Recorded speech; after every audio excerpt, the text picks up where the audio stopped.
Well, we will get started, and I will kick it off with a couple of intros. And my name, for those who I have not met, is Michael Goldberg. I'm our executive director for the Veale Institute for Entrepreneurship here at Case Western Reserve University, and also a professor of entrepreneurship at Weatherhead School of Management. And it's a thrill to welcome back to campus to your alma mater, Ross Pillari, who's the retired chairman and CEO of BP.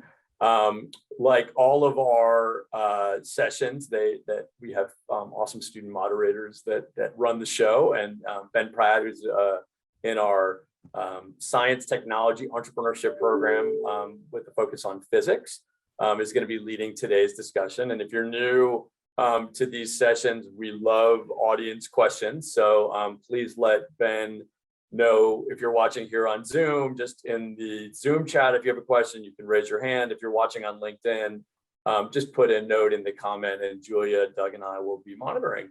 So Ross, thank you for taking the time, and Ben, thanks for moderating, and let me turn it over to Ben. All right, great.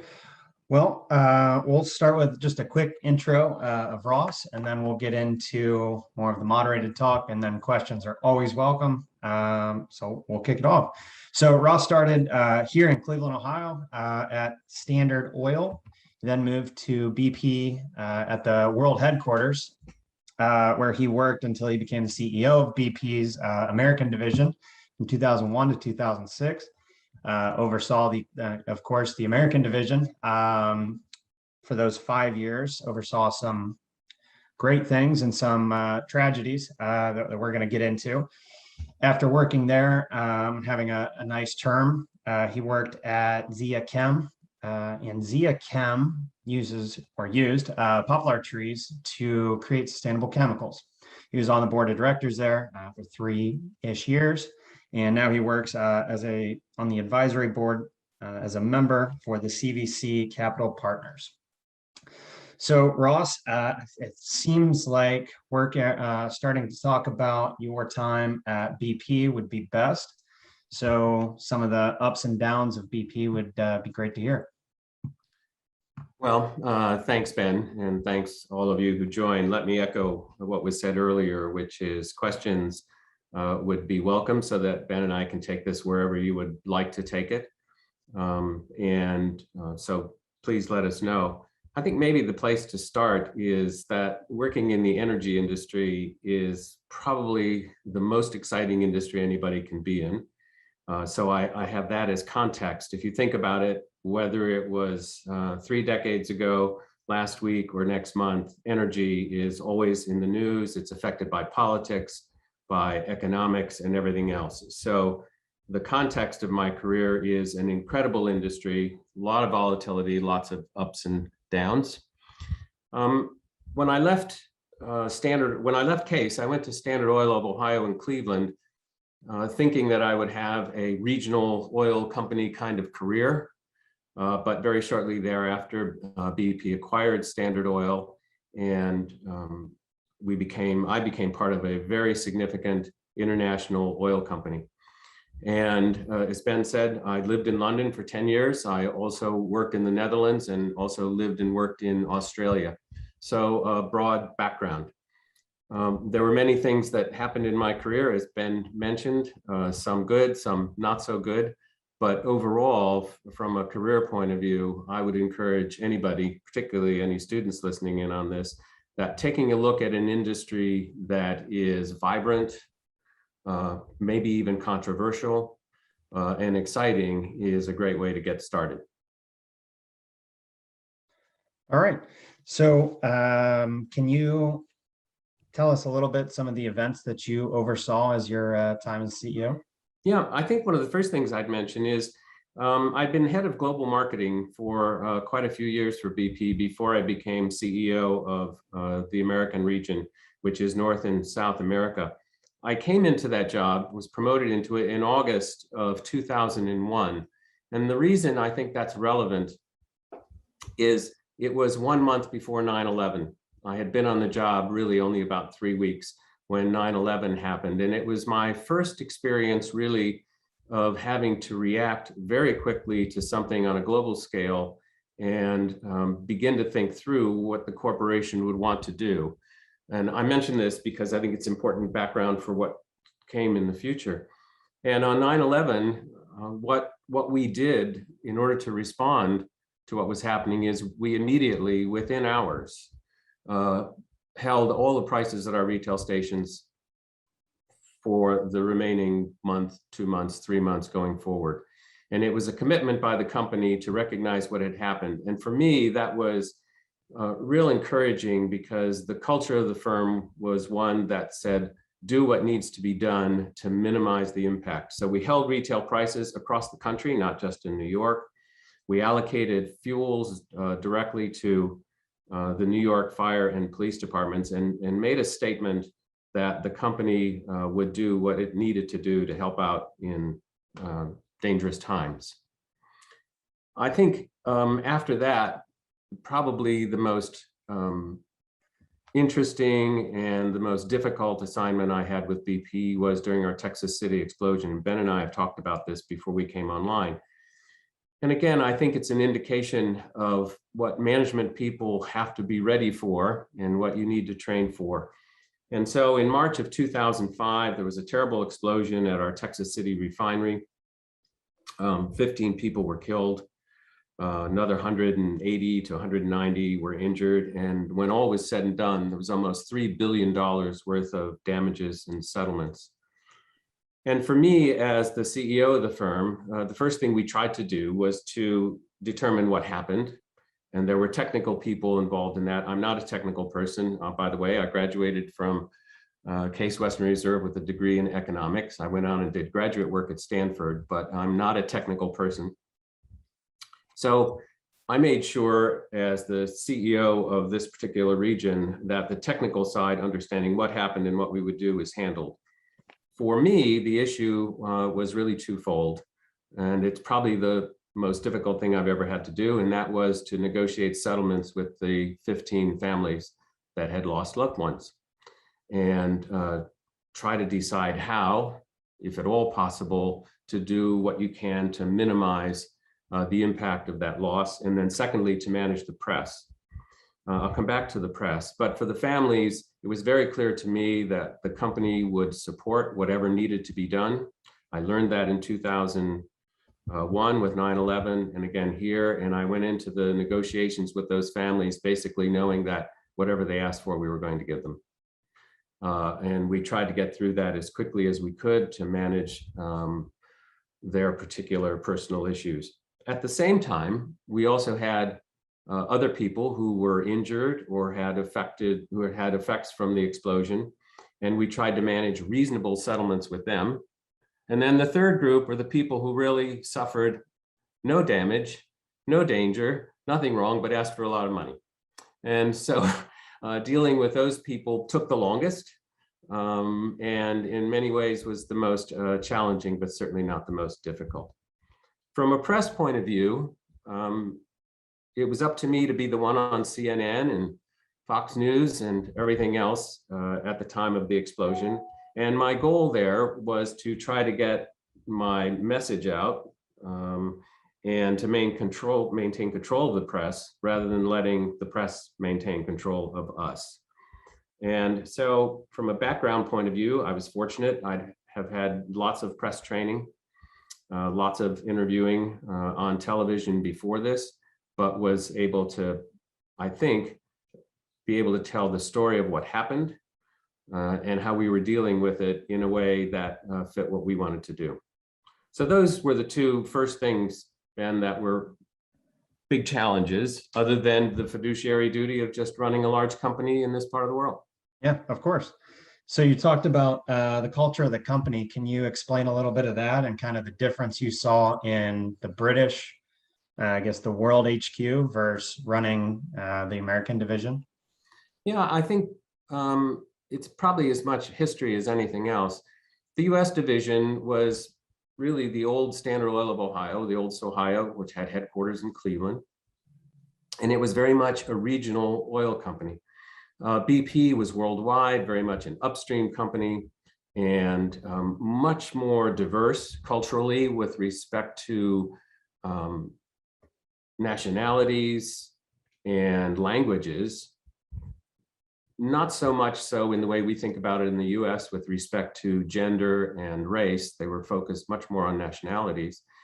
And Standard Oil of Ohio was a small regional company that was, quite frankly, mostly white male.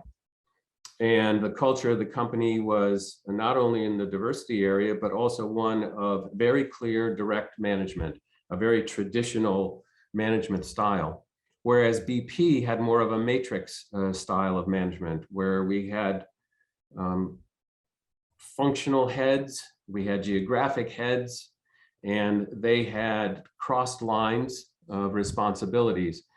An example of that was that when I was the global head of marketing for BP out of London, I was responsible for all of the marketing activities around the world. At the same time, and I was the functional head, at the same time, there was a legal head of marketing in Australia and one in Spain and one in Africa. And so we worked together, a very different style of management. This became even more evident when BP acquired Amoco and Arco. And there was another dimension of culture change. Amoco had a very direct line type of management, CEO to the next level, to the next level, to the next level. Arco was similar, not quite as rigid in my opinion. Amoco people may disagree with that. BP had a more open style of management that kind of complemented this matrix management, which is you had an area of responsibility and you had responsibilities and accountabilities and performance contracts, and you worked within those. And sometimes you had direct management from above, and sometimes it came from the side, and sometimes you were on your own. So very different cultures, and quite frankly, interesting to watch the blend over the years. Absolutely. So can you talk about when you were CEO, the specific diversity initiatives that you were able to accomplish? Yeah, when I came over to the US, I believe it was 2001, a lot had happened already. There was much more awareness in the US about racial and gender issues. BP internationally had grown dramatically with Amoco and Arco, and the need for talent and the ability to access new talent was really obvious to all of us in management at the time. And so with my responsibility in the US, I tried to focus on the things that were more obvious to us, less than what they were in London. They were worried about nationalities and languages and making sure that we had Spanish and French and African and Australian people in the company. Whereas for me in the US, I thought it was back to about race and gender.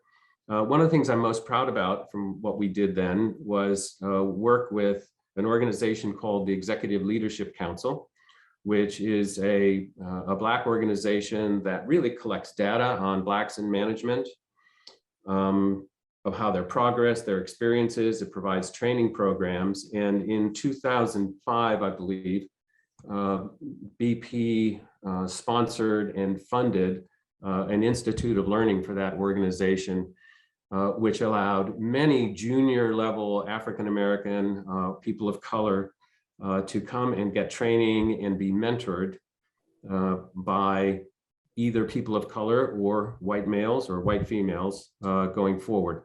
And that, I think, was particularly successful and still goes on today. So I'm very pleased with that. Personally, I got involved with Morehouse College.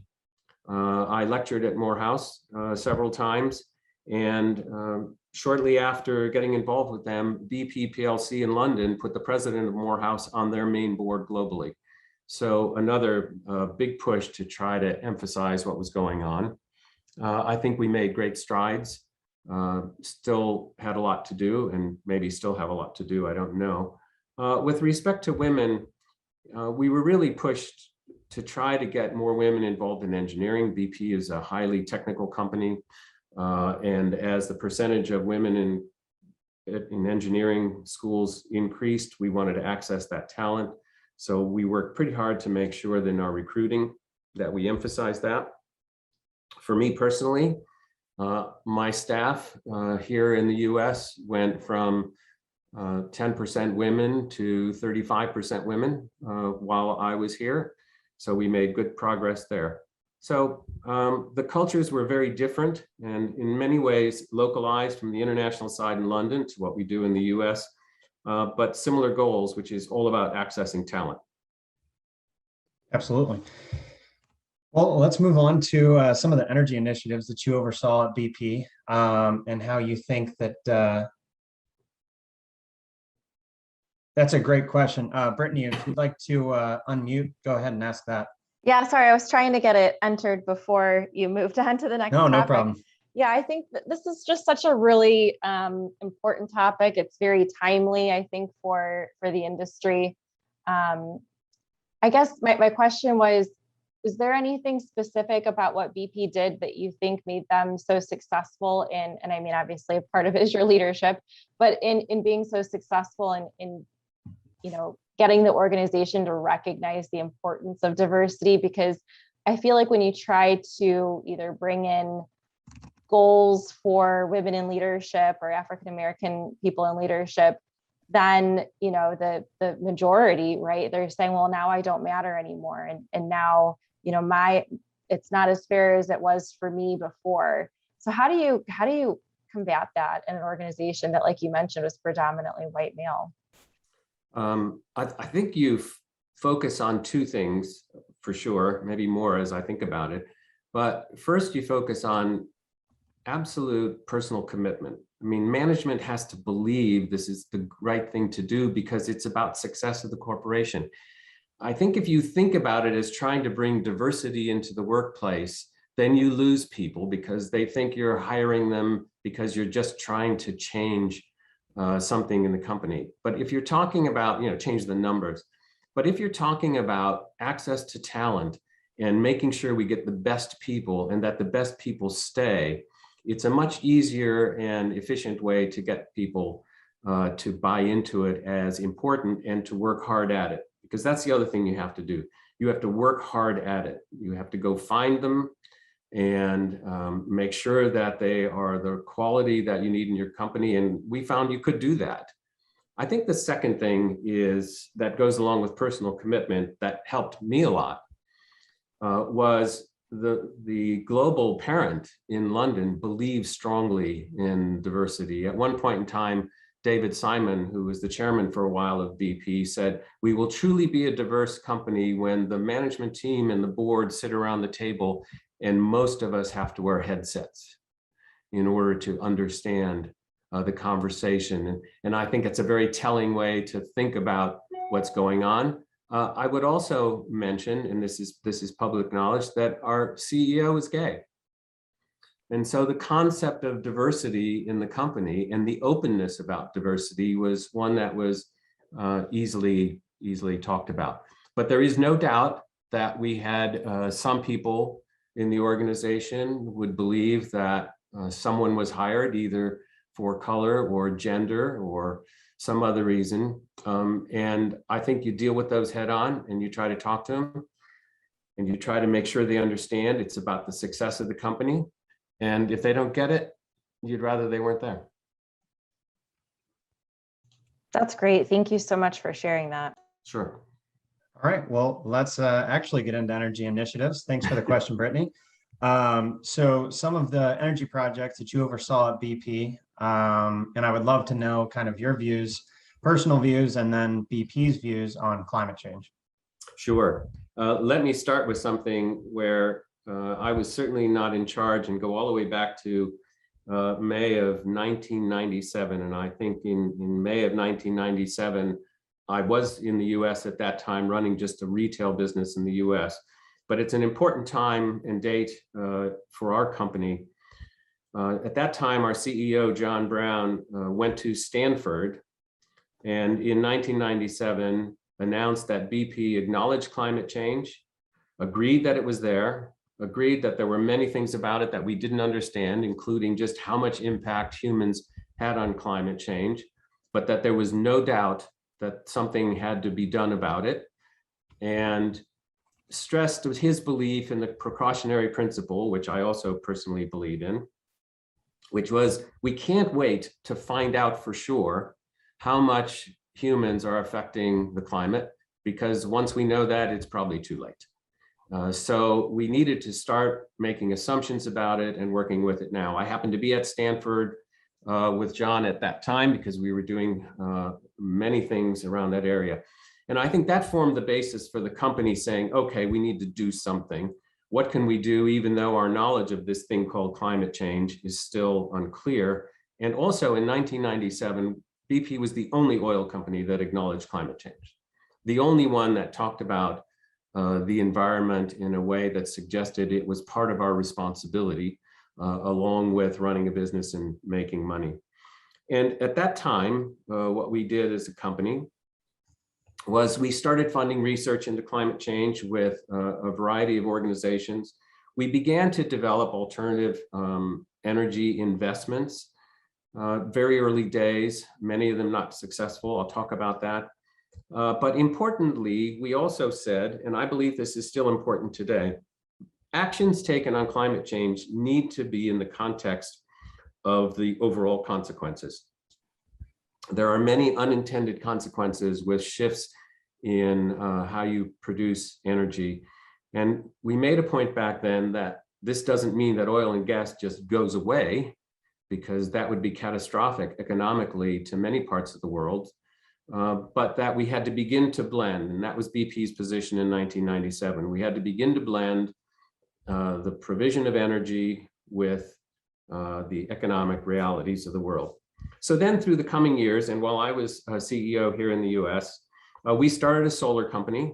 It ran for about 6 years from 2005. I believe we sold it in 2011. It was very unsuccessful as far as making money. We didn't make any money at all. We learned a lot. And we learned that we didn't have the expertise in the company to manage and run a solar business. And we also believed that the solar business at that time was not one that we could invest in and satisfy our own capabilities and our own investors' needs. But we learned a lot, and as I will come back and mention, BP is back in solar again, with those learnings helping to move forward. We worked very hard on hydrogen during my time in the US. In fact, I was part of President Bush's hydrogen task force out of the White House, trying to look at how to develop hydrogen as a source of fuel for the future, and how the country, the government, and industry might work together. A lot was done. Probably the biggest project we did, just to try to emphasize how hydrogen could work, is that BP sponsored, along with Governor Schwarzenegger and General Motors, a hydrogen fueling station and hydrogen vehicles at LAX in Los Angeles, which I believe is still going on. The unique thing about this investment was that we make the hydrogen on site. We fill the cars on site. They don't ever leave the airport. They just ride around within the airport. But it was an example of how you could use hydrogen in the future. It isn't practical. And I don't believe today personally that hydrogen is practical for automobiles. I believe it's more of a stationary source, perhaps buses and perhaps trucks, long haul trucking perhaps. But it's a very difficult fuel to use, and the vehicles are still very, very expensive. We had 5 vehicles at LAX, each one was $1 million to make. I assume they're still running, but quite frankly, I don't know. So I think back then, and while I was there, natural gas was seen as probably the first step into improving the environment and to impacting climate change. We tried other things as a company and it didn't work. Today, BP is a very different company with respect to the environment and climate change. In fact, the current CEO and chairman have announced that they want to move from being an international oil company to being an international energy company. And that is not a subtle difference, it's a significant difference, because it means that their plan is to go to market, and instead of saying to customers of whatever kind, we have oil and gas products to sell you to solve your energy problems. Their plan is to go to customers and say, what are your energy needs? And we'll find ways to supply them that are as environmentally suitable as we can. So if we can use wind, we will. If we can use solar, we will. If it takes gas, we will. And so I think the emphasis is quite different, and the investment profile is very different.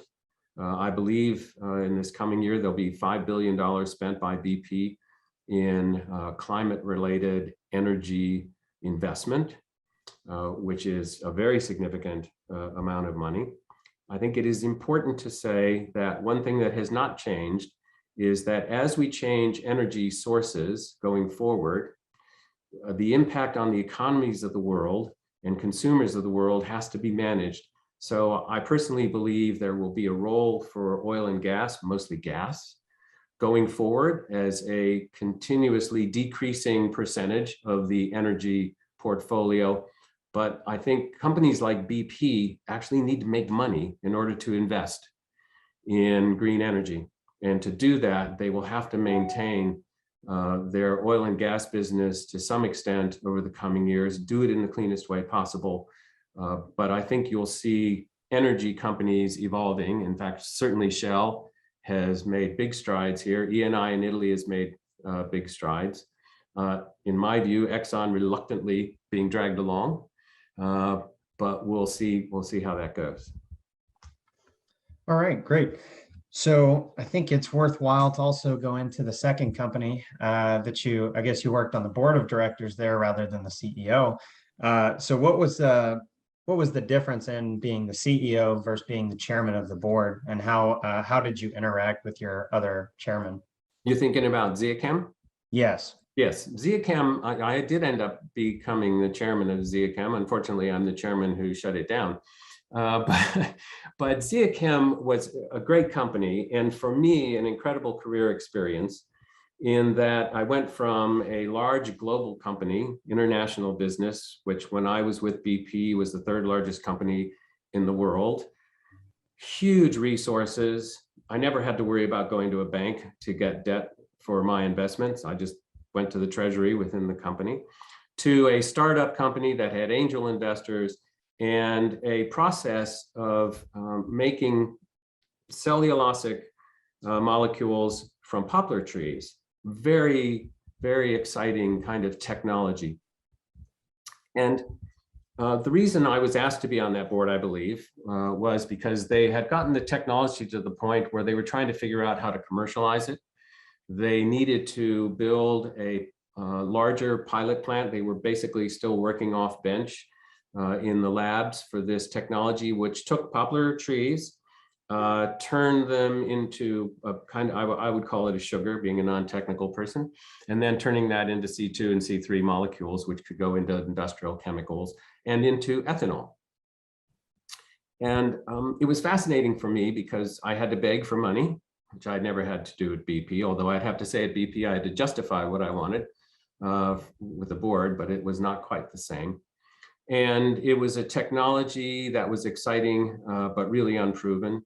So I joined the board. We built a $50 million plant in Oregon and began to produce ethanol from poplar trees.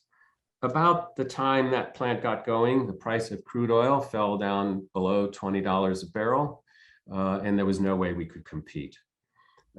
We had a great process. It made a good product. And if oil is between $80 and $90 a barrel, we could compete easily at 60 or 68, which I'm guessing is around where it is today. I haven't actually looked today.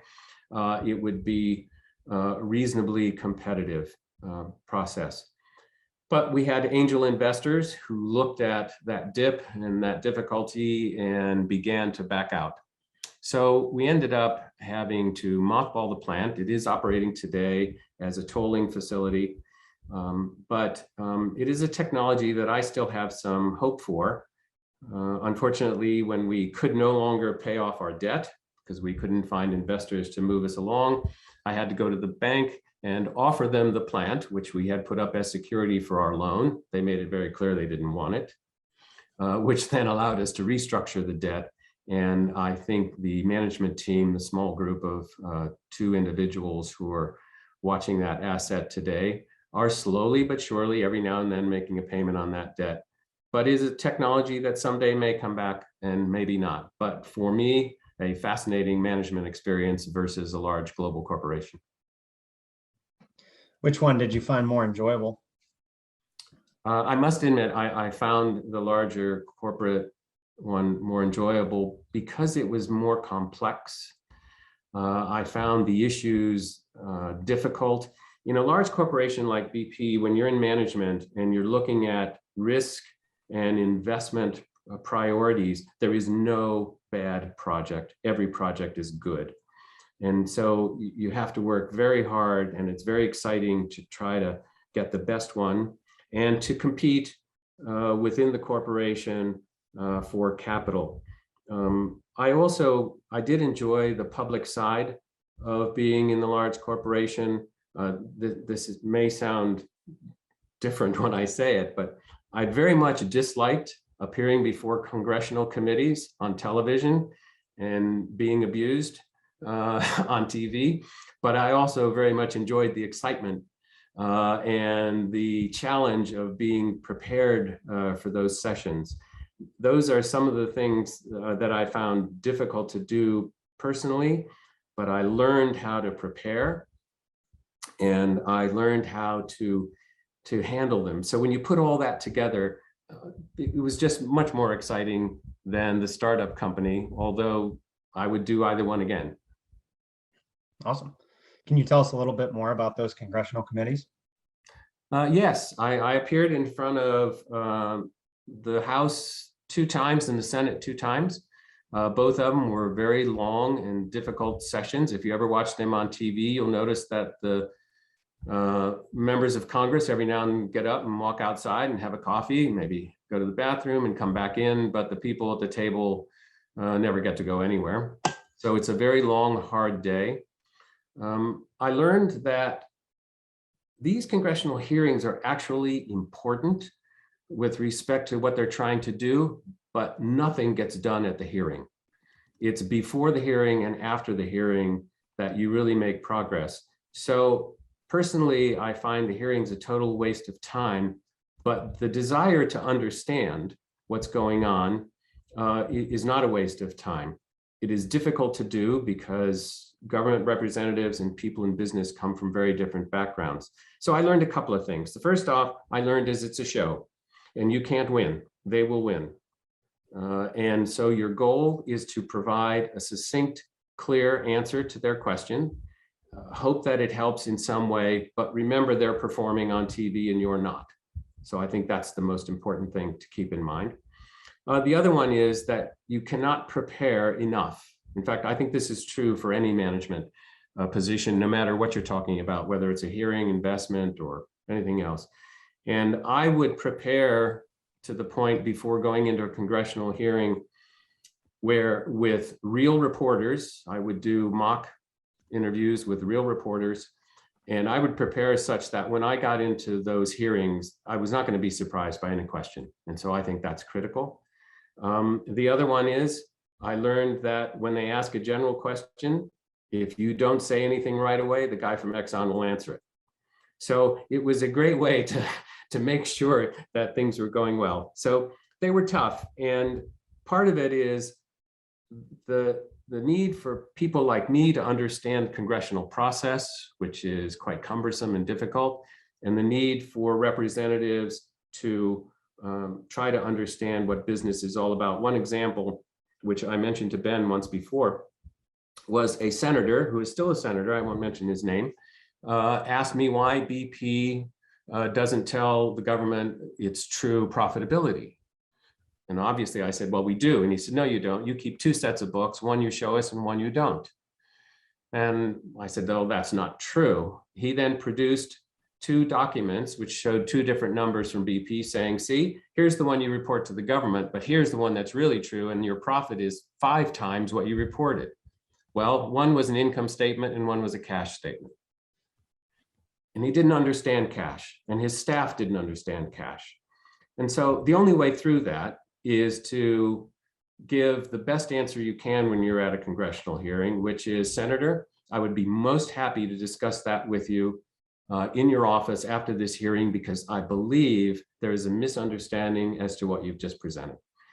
And so it is a bit of a political game, but it is also pretty exciting. Your children see you on CNN and they think you're cool. All right, well, we have time for 2 questions, so Okay.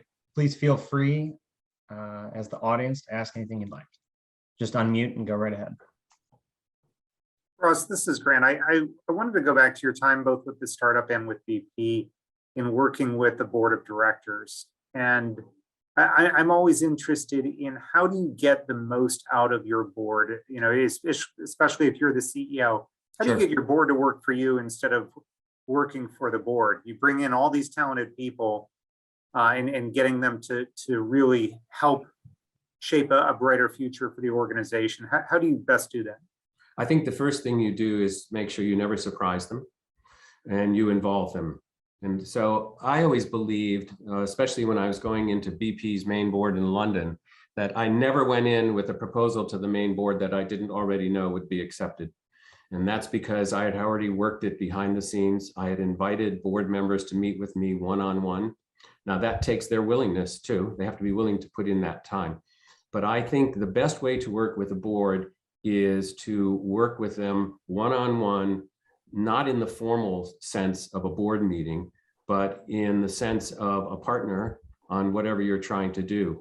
And then when you get into the formal session of a board meeting, that doesn't mean it's easy and they don't ask tough questions, they don't push you, but you're both working from a base of knowledge that I think is critical. And that means you have to select board members that are willing to put in time. I always knew when I went into the BP main board, especially that board in London, that there were 4 key directors that had spent a lot of time talking with me or thinking about what I was doing. And there were some directors that, quite frankly, I'm not sure they read the paperwork before we got in. And so I think you have to know your board and involve them early on, but make sure you never surprise them, and you especially never surprise the chairman. Thank you. Thanks, Ross. I actually kind of want to build on that question a little bit. Sure. So it's kind of about managing relationships and expectations of your stakeholders. And I think really more, I'm thinking of your external stakeholders, because you have your internal, which are your shareholders and your employees, and then you have your external stakeholders like regulators and government. So large corporation like BP, how do they work with them in order to meet their internal strategic objectives, right? So you want to, like you said, make money, generate revenue for your stakeholders. But also you have these government and regulatory agencies who are providing oversight and, you know, obviously want to limit some of the I guess, social welfare that will be negative to the environment. So like, how do you manage those two kind of, in some ways competing expectations? Well, first of all, I think you have to have an attitude which says nobody, or let me put it a different way, you're willing to talk to everybody, even those people that you know are going to be very much opposed to what you're trying to do or are difficult to deal with, who don't really want to take the time to listen. You have to try to force your way in. So there were many non-government NGOs. There were many NGOs that wanted us to just stop drilling for oil, stop selling gas, and that was all they wanted to talk about. You still have to engage. So I think engaging, even when it's tough, is absolutely critical. I think also you have to be willing to learn. You have to spend a lot of time understanding where they're coming from. One of the ways that I did that was I joined the board of something called the Alliance for Energy in Washington, D.C. I was fortunate they were willing to have me. This was an NGO think tank that spends a lot of time just trying to understand government policy relative to energy. They're neither for or against anything. They're really about just learning it. And it's always sponsored by 2 senators, 1 Republican, 1 Democrat. And I found that working through organizations like that, you can sometimes reach through them to another organization or a policy part of the government that where maybe you're having difficulty working or having a dialogue, and you can use those third parties to do that. And so I think it's engagement, and it's being willing to learn, and quite frankly, being a little humble about your position and what you were doing, and seeing if you can help. And small steps are big. You always have to remember, small steps are big. All right. Well, Ross, thank you very much for your time today. Thank you for the answers and kind of your overview of your job and everything that's come with it. So I'm going to hand it back to Michael to finish it off. But thank you again. Thank you, Ben. everyone for coming. Thanks for moderating. Great. Ben, thank you. Wonderful job moderating. Ross, one of the great things we decided to do early with these sessions was sort of put our students in the moderating job, and it's such a pleasure to watch Ben and others before him guide these discussions. So Ben, thank you for doing that. Ross, thanks for coming back today. It's great to hear your perspective. Obviously, topics of energy and climate change and leadership and diversity are top of mind for so many of our students and on campus. And I'm glad that Grant was able to make it because of the work that he leads at the Great Lakes Energy Institute. And I know it'd be great to have you engaged when you're in person back visiting in Cleveland, and even virtually with some of the work that we're doing at the university. So thank you for taking the time today. Sure, happy to do it. And to all the guests for joining here on Zoom and LinkedIn, thanks for making it, and hope to see you at an event soon. Thanks. Goodbye, everybody. Thank you.